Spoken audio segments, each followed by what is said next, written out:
प्यारे मित्रों, नमस्कार। प्यारे गौ सेवकों, नमस्कार, नमस्ते। प्यारे गौ सेवकों, एक होती है सूरी और एक होती है गौ माता। सूरी भगवान ने ऐसी योनि बनाई है कि वो गंदगी खाने के लिए है। जो भी गंदी से गंदी चीज है इस धरती पर वो सब खा लेती है।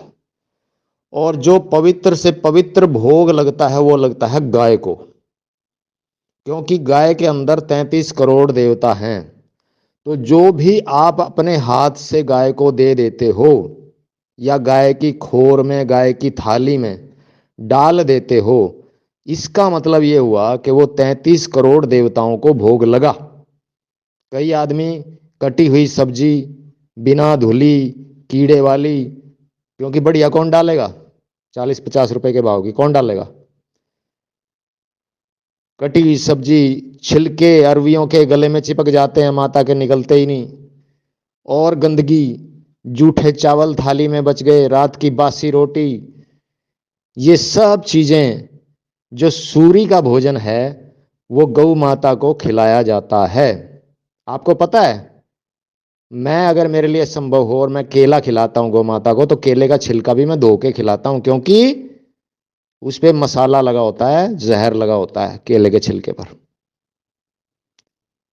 अब आप इसी बात से समझ लो। तो बहुत पढ़े लिखे भाई भी ये समझते हैं कि गाय भूखी मर रही है, चलो डाल दो कूड़े पे, कबाड़े पे डालने की बजाय गाय की खोर में डाल। गाय की खोर है वो, गाय की थाली है वो, पवित्र थाली है वो, 33 करोड़ देवताओं के लिए भोग लगाने की थाली है वो। और आप कूड़ेदान समझकर उसमें कुछ भी डाल देते हो। आपका दिमाग खराब हो गया है।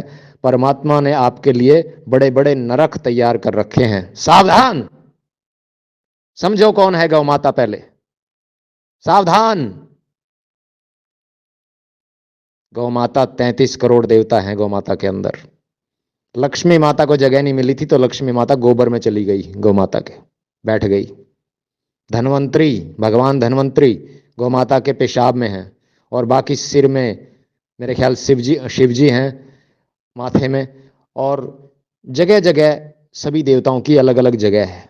कोई पैर में है, कोई माँ की पीठ पर है। इसी तरह 33 करोड़ देवी देवता हैं। लेकिन आपने गौ माता को सूरी की संज्ञा दे दी। जो भोजन आप सूरी को डालना चाहिए वो गौ माता को डालते हो। सावधान, जब भी गौ माता के लिए कुछ लेकर चलें सावधान हो जाएं। आपके लिए नरक तैयार होने वाला है एक और। जो खाना आप खाते हो उससे भी बढ़िया खाना अगर खुद सूखी खाते हो तो गौ माता को चुपड़ के, खुद बिना मीठे के खाते हो रूखी तो गौ माता को गुड़ रख के, ऐसे यानी अपने से भी बढ़िया खाना अगर खिलाना है तो खिलाओ गौ माता को। नहीं तो गौ माता की खोर में या गौ माता के मुंह में कोई ऐसी चीज ना डालें, नहीं तो घोर नरक आपके लिए तैयार है। ये मत सोचो कि गौ माता भूखी मरेगी। आपके खिलाए बिना गौ माता भूखी नहीं मरेगी, मेरे से लिखवा के ले लो। लेकिन आप नरकों में जरूर चले जाओगे अगर गौ माता को जूठे हाथों से दोगे, जूठा भोजन दोगे, बासी भोजन दोगे, जो जिसको 10 घंटे से 8 घंटे से ज्यादा हो चुके हैं, 5 घंटे से, या जो कल शाम को बना था और आज सुबह आप दे रहे हो तो वो बासी हो गया। ठीक है जी। तो ऐसे भोजन अगर आप गौ माता को खिलाओगे गंदे हाथों से, जूठे हाथों से, तो आप नरकों में जाओगे, नरकों में। बस आपको मैंने शिक्षा देनी थी। जिसको अच्छी लगे ले लेना, जिसको नहीं अच्छी अपनी माताओं को भी बताओ, बहनों को भी बताओ। अच्छा वाला भोजन बेकार हो जाता है, खोर में डाल देते हैं गौ माता की, वहां रखी हुई आंगनवाड़ी में। इतनी गंदगी निकाल के आया हूं अब। जूठा भोजन। और एक भाई है, सुबह आम भी डाल दी इसने, जो कोई नहीं खा सकता परिवार में, वो आम भी वहां डाल गया कि चलो गौ माता खा लेगी। उस भाई को रोका, फिर किसी ने, सुभाष ने रोका मांगे राम के, और वो बोला कि शहर में भी तो खाते हैं। भाई शहर में तो मजबूरी है, शहर में तो गौ माता क्या पता गू भी खाती हो बेचारी, पन्नियां भी खाती हैं, प्लास्टिक भी खाती है। लेकिन वो मजबूरी की बात है। तुम्हारी क्या मजबूरी है? तुम क्यों खिलाते हो गौ माता को? ऐसा क्या समझ के खिलाते हो? गौ माता तुम नहीं खिलाओगे तो गौ माता मर जाएगी। अरे जो आम भी तुमने कूड़े में कुर्डी पे डाल के आनी थी वो तुमने गौ माता को डाल दी। सावधान, नीच व्यक्ति, सावधान। कीड़ों वाली आम भी तू खुद खाता, जो बिना कीड़ों की थी, बढ़िया लाल आंबी, वो गौ माता को खिलाता, तब मानते हम कि तू गौ माता का सम्मान करता है। थू, थोड़े कहे को ज्यादा समझ लेना। प्यारे मित्रों, अब कुछ और रहस्य की बातें सुन लो। नंदी महाराज, कोई भी बछड़ा है, सांड है, नंदी महाराज है, भगवान शिव ने स्पष्ट कहा है कि जो तेरी पूजा करेगा वो साक्षात मेरी पूजा करेगा, जो तुझे कष्ट देगा वो साक्षात मुझे कष्ट देगा, जो तुझे भूखा रखेगा वो साक्षात मुझे भूखा रखेगा। समझ रहे हो बात को? समझ रहे हो ना? बात को समझो। जो आप समझते हो कि गौ माता आपके दरवाजे आ गई है, नंदी महाराज आपके दरवाजे आ गया है, ये तो हमारी अच्छी किस्मत है कि कलयुग में हमारे दरवाजे पर आ रही है वो। कम से कम उसको मारो मत, कम से कम उसको गालियां मत दो गंदी गंदी, ठीक है? नहीं देना है तो चुपचाप आगे कर दो, मारना ही पड़ जाए तो हल्का मारो, ठीक है?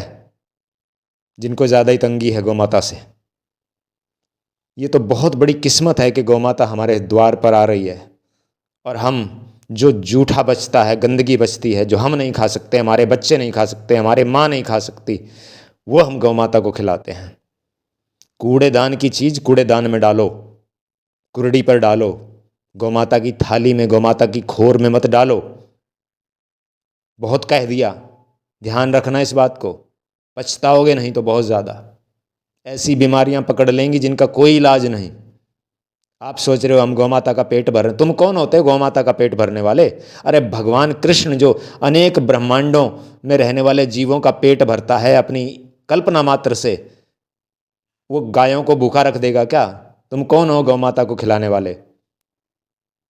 अगर तुम्हारे पास शुद्ध खाना है, बिल्कुल अपने से भी शुद्ध, तो खिलाओ, नहीं तो गाय माता को भूखी रहने दो। प्रभु जी, इस मैसेज को पंचायत वाले में डाल देना, और भी आपका कोई ग्रुप हो या रिश्तेदार हो, वहाँ पे भी भेज दो इसको, आपकी सेवा लगेगी बहुत बड़ी। क्योंकि बहुत लोगों को पता नहीं है, सब यही सोचते हैं कि भाई जो गंदगी चीज़ है, जो कुरड़ी पे जानी है, इससे अच्छा तो गाय को ही खिला दो। सभी सोचते हैं, पढ़े लिखे भी सोचते हैं, लेकिन उनको इस भेद का पता नहीं है कि इसके पीछे क्या राज है। कि अगर हम ज़रा भी गंदी, जूठी, बासी कोई चीज़ गाय को खिलाते हैं तो उसका कितना बड़ा महापाप है, शास्त्रों में लिखा हुआ है। तो ये ज़्यादा से ज़्यादा फैलाओ। अब प्यारे मित्रों, इस वीडियो को ख़त्म करने से पहले मैं आपकी आंखें खोल दूं, कान खोल दूं, ज़रा ध्यान से सुनना बात को। इस दुनिया में एक एक शब्द यदि किसी संत के मुंह से निकला है तो उसको पूरी तरह से बिगाड़ दिया गया है लोगों ने अपने स्वार्थ के लिए। उसका अर्थ वैसा ही कर दिया है, उसमें और मिर्च मसाला मिला दिया है, और जो असली चीज़ है उसके बिल्कुल उलट उसका अर्थ कर दिया है, और लोग मस्ती मना रहे हैं, मौज मना रहे हैं। ज़्यादा इस बारे में नहीं कहूँगा, समझाऊँगा सीधा। बात यह है कि मैंने बीच में आपको दो सलाह दी हैं कि खुद रूखी खाओ तो गौ माता को चुपड़ के दो। अब चुपड़ने का मतलब क्या है सुन लो। मार्केट में 4-5 तरह का घी है, जो बनाते हैं उनसे बात हुई है, सामने प्रमाण दिया है, उनके पास ऐसे ऐसे रसायन होते हैं, दूध का नाम नहीं, और बिना दूध के सिर्फ और सिर्फ जहरीले रसायनों से 25 रुपये की लागत से 600 रुपये किलो का घी बेच रहे हैं। लागत आई 25 रुपये, बेच रहे हैं 600 रुपये किलो। दूध का नामो निशान नहीं, पूरा जहर से तैयार। और 4-4, 5-5 तरह के घी हैं, कोई 200 रुपये किलो, कोई 300 रुपये किलो, जिसमें जैसा जहर मिला दिया गया, जितना महंगा जहर मिला दिया गया वो उतना महंगा हो गया। जिसमें कम जहर की कीमत वाला, कम कीमत वाला जहर मिलाया गया, वो कम कीमत वाला हो गया। आपने देखा होगा पूजा के घी 200, इस पे मैं वीडियो बना चुका हूँ एक पूरी। तो 200 रुपये किलो, 300 रुपये किलो, 400, 500, 600, 700 घी के अपने रेट है मार्केट में। तो वो घी नहीं है, वो जहर है, पूरी तरह से रसायनों से तैयार किया गया। जो तैयार करते हैं ना, उनसे जाके पूछो, ऐसे ही होता है। दूध का नामो निशान नहीं है और घी तैयार हो गया। और बिल्कुल वैसी ही सुगंध कोई बता नहीं सकता, वैसी ही फ्लेवर। जैसे ये जूस आते हैं ना, कोई लीची का, कोई अमरूद का, अरे भाई असली जूस तो एक दिन में ख़राब हो जाता है, चाहे कितनी पैकिंग कर लो, जब तक उसमें पूरा जहर ना ठोका जाए। और ये जो पूरी तरह से नकली हैं, कोई भी जूस जो आप कैनी में भर भर के पीते हो जूस और 100 200 रुपए देते हो, वो सब नकली है। अपने बच्चों को बचाओ, वो पूरा रसायन से तैयार हुआ है, उसमें अमरूद नाम की चीज़ नहीं, उसमें लीची नाम की चीज़ नहीं है। और अगर कोई अंश 2% है भी तो उसमें 80% 90% जहर मिलाया गया ताकि वो ख़राब ना हो। ऐसी चीज़ पियोगे, असल में तो है ही नहीं उसमें पूरा।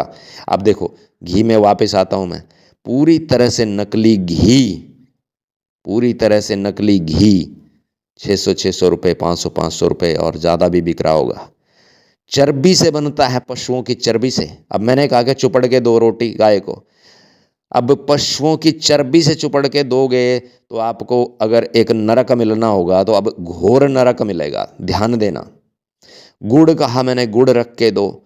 गुड़ पूरी तरह से केमिकल से तैयार होता है जिसमें गन्ने का नाम नहीं है, और आपको गुड़ लगेगा, आप बता नहीं सकते हो कि ये इसमें गन्ने का गुड़ नहीं है। वो रख के दोगे तो आप घोर नरक। तो भाई इन चीज़ों को आप चुपड़ो ही मत, आप गुड़ ही रख के ही मत दो, ठीक है। चीनी भी पूरी तरह से जहर, चीनी तो घर के अंदर होनी ही नहीं चाहिए, ठीक है जी। अब आप कहोगे कि काम कैसे चलाएं? चलाना है, काम चलाना पड़ता है। जिसको जीना है उसको समझ समझ के चीज़ें करनी पड़ती हैं, ठीक है जी। खुद खाओ उस जहर को, गौ माता को मत खिलाओ, रूखी रोटी दे दो, ठीक है जी। वो गेहूं की बनी हुई रोटी वो रूखी दे दो, किसी भी अन्न की बनी हुई कम से कम उसमें तो कम से कम जहर मिला हुआ है। और तो क्यों देते हो नकली चीज़ें और नकली जहर मिला के। अपनी बात को यहीं ख़त्म करता हूँ। थोड़े कहे को ज़्यादा समझ लेना। जो समझदार आदमी होते हैं ना, वो समझ के चलते हैं बात को, विवेकी होते हैं, वो गीता पढ़ते हैं, रामायण पढ़ते हैं, तब जाके उनके अंदर विवेक जागृत होता है। नहीं तो मोटी बुद्धि वाले राक्षस लोग होते हैं, और वो क्या समझेंगे गौ सेवा, क्या समझेंगे गौ माता को रोटी खिलाना। और जब उनको यही नहीं पता कि हमें क्या खाना है, तो वो गौ माता को क्या खिलाना है इस बारे में क्या सोचेंगे। वो अपने बारे में ही नहीं सोच सकते कि मुझे क्या खाना है। अपने घर में, जैसे गांव में होता है, अपने घर में दूध बिलोकर बनाया हुआ घी वो आप प्रयोग कर सकते हैं। अपने घर में जैसे गांव में होते हैं गन्ने से बनवाया हुआ गुड़, वो आप प्रयोग कर सकते हैं, क्योंकि वो तो अपनी आंखों के सामने बना है, वो तो शुद्ध है, उसको तो हम शुद्ध कह सकते हैं, ठीक है जी। जय गौ माता। हरे कृष्णा, जय श्री राम, जय श्री राधे, जय गौ माता।